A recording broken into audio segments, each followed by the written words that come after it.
ಇವತ್ತಿನ press meet ನ ವಿಷಯ ಏನು ಅಂತಂದ್ರೆ, ಈಗ ತಾನೇ ಒಂದ್ ಅರ್ಧ ಗಂಟೆ ಹಿಂದ್ಗಡೆ ತಮ್ಮ ಸಾಮಾಜಿಕ ಜಾಲತಾಣದ ಮುಖಾಂತರ ನನಗೆ ಒಂದು ವಿಷಯ ಗೊತ್ತಾಗುತ್ತೆ. ಏನು ಅಂತಂತಂದ್ರೆ, ಕಾರ್ಪೊರೇಷನ್ ನಲ್ಲಿ ಕೆಲಸ ಮಾಡ್ತಿರುವಂತಹ ಬಾಬುರಾವ್ ಮಿಲ್ಕೆಲಿಯರ ಮೇಲೆ ಕಾರ್ಪೊರೇಷನ್ ನಲ್ಲಿ ಕೆಲವರಿಂದ ಅವಾಚ್ಯ ಶಬ್ದಗಳಾಗಿರ್ಬೋದು, ಮತ್ತೆ ನಿನ್ನ ನೋಡ್ಕೊಂತೇನೆ ಮಾಡ್ಕೊಂತೇನೆ ಅಂತನೋ ಒಂದು ವಿಷಯವಾಗಿ ಅವರ ಧರ್ಮಪತ್ನಿ ಆದಂತಹ ಇಂದ್ರಾ ಮೇಲ್ಕೆರೆಯವರು ಒಂದು ಪ್ರೆಸ್ ಮೀಟ್ ಅನ್ನು ಮಾಡ್ತಾರೆ.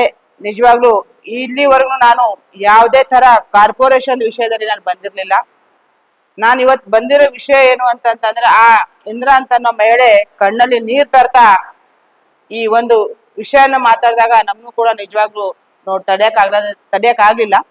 ಆ ಟೈಮ್ನ ನಾನು ಕೂಡ ಯುನೈಟೆಡ್ ಹಾಸ್ಪಿಟಲ್ ಹೋಗಿ ಬಾಬುರಾವ್ ಅವರನ್ನ ಅವರ ಆರೋಗ್ಯವನ್ನು ವಿಚಾರಿಸಬೇಕು ಅಂತೇಳಿ ಹೋದಂತ ಸಂದರ್ಭದಲ್ಲಿ ಅವ್ರು ಮಲ್ಕೊಂಡಿದ್ರು.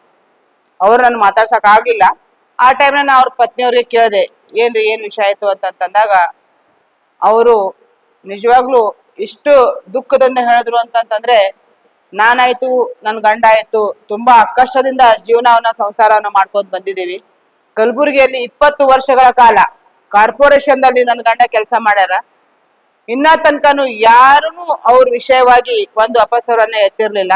ಮತ್ತೆ ಯಾರೇ ಬಂದಿರ್ಲಿ, ಈಗ ಇದ್ದಂತ ಕಾರ್ಪೊರೇಷನ್ ಕಮಿಷನರ್ಗಿಂತ ಮುಂಚೆ ಎಷ್ಟೊಂದ್ ಜನ ಪ್ರತಿ 20 ವರ್ಷದಲ್ಲಿ ಅಂತಂದ್ರೆ ಸುಮಾರು 20 ಕಾರ್ಪೊರೇಷನ್ ಮೇಯರ್ಗಳನ್ನ ನಮ್ಮ ಪತಿಯವ್ರು ನೋಡಿದ್ರೆ ಕೂಡ ಒಬ್ಬರದು ಒಂದು ಕಂಪ್ಲೇಂಟ್ ಇರ್ಲಿಲ್ಲ. ಇಲ್ಲಿ ಏನಾಯ್ತು ಅಂತಂತಂದ್ರೆ, ನಿನ್ನೆ ರಾತ್ರಿ ನಮ್ಮ ಯಜಮಾನ್ರು ಬಂದು ಒಮ್ಮೆ ಅಳ್ಕೊಂತ ಬಂದ್ರಿ. ಅದಕ್ಕೆ ಯಾಕೆ ಅಳಕತ್ರು ಅಂತ ಕೇಳಿದಾಗ, ಇಲ್ಲ ನನಗೊಂದ್ ಸ್ವಲ್ಪ ತ್ರಾಸ ಆಗ್ಲಿಕ್ಕತ್ತದ, ನಾ ಒಂದ್ ಸ್ವಲ್ಪ ತಾಸು ಹೋಗಿ ಮಲ್ಕೋತೀನಿ ಅಂತಂದಾಗ, ಏನೋ ಅವ್ರಿಗೆ ಟಯರ್ಡ್ ಆಗಿರ್ಬೇಕು, ಕೆಲಸ ಬಹಳ ಆಗ್ಯಾವ, ಹೋಗಿ ಮಲ್ಕೊಂಡಿರ್ಬೇಕು ಅಂತ ಅನ್ಕೊಂಡು ನಾನು ಸುಮ್ ಕುಂತೆ. ರಾತ್ರಿ 10:30 11 ಗಂಟೆಗೆ ಆದ್ಮೇಲೆ ಹೇಳ್ರಿ ಊಟ ಮಾಡ್ರಿ ಅಂತ ಅಂದ್ಕೊಳ್ಳಿ ಅವ್ರನ್ನ ಅಳ್ಕೋತೆ ಮಲ್ಕೊಂಡ್ರು. ಯಾಕೆ ಏನಾಗೈತಿ, ಯಾಕೆ ಅಳಕತ್ತೀರಿ ಅಂತಂದಾಗಿಲ್ಲ, ನನಗ ತಬು ಖಾನ್ ವಾರ್ಡ್ ನಂಬರ್ 17 ಕಾರ್ಪೊರೇಟರ್ ಅಂತವ್ರು, ಆಮೇಲೆ ಮೇಯರ್ ಆದಂತ ವರ್ಷಾ ಜಾನಿ ಅವರು, ಮತ್ತ ಅವರ ಪತಿ ಆದಂತ ರಾಜೀವ್ ಜಾನಿ ಅವ್ರಿಂತ ನನಗ ಸಿಕ್ಕಾಪಟ್ಟೆ ತೊಂದರೆ ಆಗ್ಲಿಕ್ಕತ್ತದ.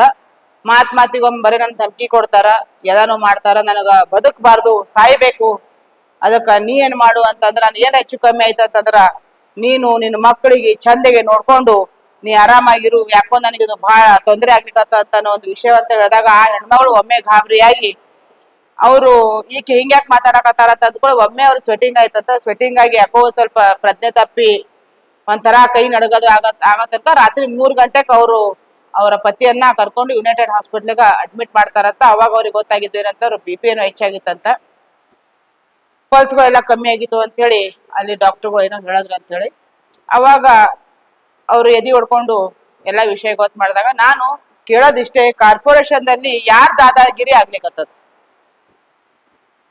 ಕಲಬುರ್ಗಿ ಒಂದಲ್ಲ ಎರಡಲ್ಲ 50 ರಿಂದ 52 ವಾರ್ಡ್ಗಳನ್ನ ಹೊಂದಿರುವಂತ ಸಿಟಿ. ಕೆಲಸದಲ್ಲಿ ಒಂದ್ ಸ್ವಲ್ಪ ಹೆಚ್ಚು ಕಮ್ಮಿ ಯಾರಿಂದ ಆಗಂಗಿಲ್ಲ, ಎಲ್ಲಾದ್ರಿಂದ ಆಗ್ತೈತಿ.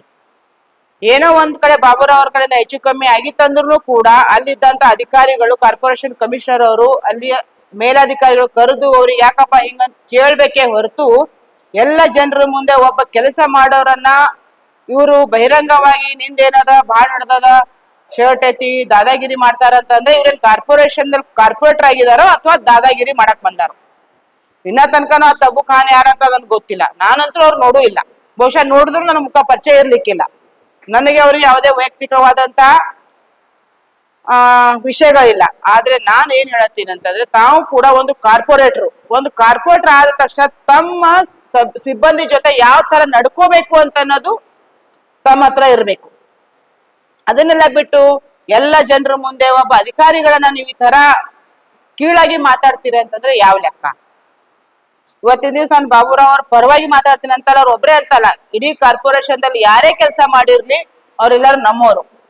ನಾವು ನಮ್ಮ ಮನಿ ಒಳಗಿಂದ ಒಂದು ಕೆಲಸ ಮಾಡಿ ಕಸ ಬಳಿದು ಹೊರಗೆ ಹಾಕ್ಬೇಕಾಗಿತ್ತಂತಂದ್ರೆ ನಾವ್ ಎಷ್ಟೋ ಹೆಸ್ಕೊಂತೀವಿ. ಅಂತ ವಿಷಯದಾಗ ಇಡೀ ಕಲಬುರ್ಗಿ ಇದಂತ ಎಲ್ಲಾ ತರದ ಏನ್ ಮಾಲಿನ್ಯಗಳನ್ನ ನಮ್ಮ ಕಾರ್ಪೊರೇಷನ್ದವರು ಅದನ್ನ ಸ್ವಚ್ಛ ಮಾಡುವಂತ ಕೆಲಸ ಮಾಡ್ತಾರಂತಂದ್ರೆ, ಇವತ್ತಿನ ದಿವಸ ಆ ಕಾರ್ಯಕರ್ತರು ನಮ್ಮ ಪಾಲಿಗೆ ಒಂಥರ ದೇವ್ರಿದ್ದಾರೆ. ಅದನ್ನ ಆ ಭಾವನೆಯಿಂದ ನೋಡ್ಕೊಂಡು ಅವ್ರಿಗೆ ಒಂದು ರೆಸ್ಪೆಕ್ಟ್ ಕೊಡ್ಬೇಕೇ ವಿನಃ ಇವರಲ್ಲಿ ಬಾಯಿ ಬಂದಂಗ್ ಮಾತಾಡಿ ನಾ ನೋಡ್ಕೋತೀನಿ ಮಾಡ್ಕೋತೀನಿ ಅಂತಂದ್ರೆ ಯಾವ ಅರ್ಥ? ಒಂದ್ ಪಾಯಿಂಟ್. ಎರಡನೇ ಪಾಯಿಂಟ್ ಏನು ಅಂತಂದ್ರೆ, ಇರ್ಲಿ ಮೇಯರ್ ಅವ್ರೇನು ಅವರೊಂದು ಅಧಿಕಾರಿ ಅಂತ ಮೇಯರ್ ಅವರು, ಅವ್ರಿಗೊಂದು ಸಂವಿಧಾನದಲ್ಲಿ ಒಂದು ಹಕ್ಕಿದೆ, ಅವರೇನೋ ಅವ್ರ ಅಧಿಕಾರಿಗೆ ಮಾತಾಡ್ತಾರೆ, ಅದು ಒಂದು ವಿಷಯ ಬೇರೆ. ಅವರ ಪತಿಯಾದಂತ ರಾಜು ಜಾನೆಯವರು ಯಾರು?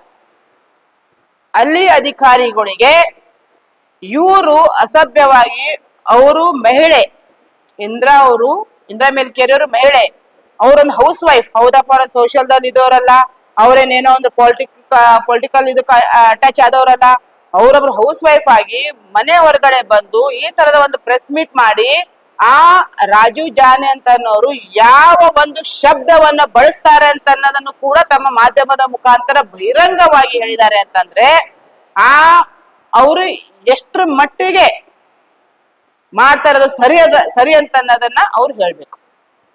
ಈಗಾಗಲೇ ನನ್ನ ಗಮನಕ್ಕೆ ಬಂದಿದೆ, ಅವರ ಧರ್ಮ ಪತ್ನಿಯವರು ಮಾನ್ಯ ಆಯುಕ್ತರಿಗೆ, ಮಾನ್ಯ ಪ್ರಾದೇಶಿಕ ಆಯುಕ್ತರಿಗೆ, ಜಿಲ್ಲಾಧಿಕಾರಿಗಳಿಗೆ, ಪೊಲೀಸ್ ಆಯುಕ್ತರಿಗೆ ಮತ್ತು ನಗರಾಭಿವೃದ್ಧಿ ಕಾರ್ಯದರ್ಶಿಗಳಿಗೆ ಅವರ ಮೇಲೆ ಕಾನೂನು ಕ್ರಮ ತಗೊಳ್ಬೇಕಂತ ಅನ್ಕೊಂಡು ಒಂದು ಅಪ್ಲಿಕೇಶನ್ ಅನ್ನು ಕೂಡ ಕೊಟ್ಟಿದ್ದಾರೆ ಅಂತ ನನ್ಗೆ ಗೊತ್ತಾಗಿದೆ. ನಾನು ಈ ಒಂದು ಮಾಧ್ಯಮದ ಮುಖಾಂತರ ಆ ಎಳ್ಮೇಲಿ ಅವರ ಫ್ಯಾಮಿಲಿಗೆ ಹೇಳೋದಷ್ಟೇ, ನಿಮ್ಮ ಕಾನೂನು ಹೋರಾಟ ಆಗ್ಲಿ, ನಿಮ್ದು ಯಾವುದೇ ತರದ ಹೋರಾಟಕ್ಕೆ ಖಂಡಿತವಾಗಿ ನನ್ನ ಬೆಂಬಲ ಇದ್ದೇ ಇರುತ್ತೆ. ಯಾರೇ ಆಗ್ಲಿ ಅಧಿಕಾರಿಗಳನ್ನ, ಅಲ್ಲಿ ಇದ್ದಂತ ಕೆಲಸದವರನ್ನ ನೀವು ನಿಮ್ ಮನಿ ಕೆಲಸದವರಾಗ ಮಾತಾಡಿ ಆ ತರ ಮಾತಾಡ್ತೀರಂತಂದ್ರೆ ನಾವು ಅದನ್ನ ಒಪ್ಪಲ್ಲ. ಎಲ್ಲರನ್ನ ಸರಿ ಸಮಾನವಾಗಿ ಒಳ್ಳೆ ರೀತಿಯಾಗಿ ಅವ್ರು ನೋಡ್ಕೊಂಡಿದ್ದೇ ಆಯ್ತು ಅಂತಂದ್ರೆ ನಾವು ಸುಮ್ಮನಿರ್ತೇವೆ. ಇಲ್ಲ ಅಂತಂದ್ರೆ ನೀವೆಲ್ಲ ಅಲ್ಲೋರು ಹೊರಗಿನವ್ರು ಬಂದು ಹೆಂಗ್ ಬೇಕಾದಂಗ ಅವ್ರಿಗೆ ಮಾತಾಡ್ತೀರಿ ಅಂತಂದ್ರೆ ನಾವು ಒಪ್ಪಂಗಿಲ್ಲ ಅಂತ ಒಂದು ಮಾತನ್ನ ತಮ್ಮ ಮಾಧ್ಯಮದ ಮುಖಾಂತರ ನಾನು ಹೇಳಕ್ ಇಷ್ಟಪಡ್ತಾ ಇದ್ದೀನಿ.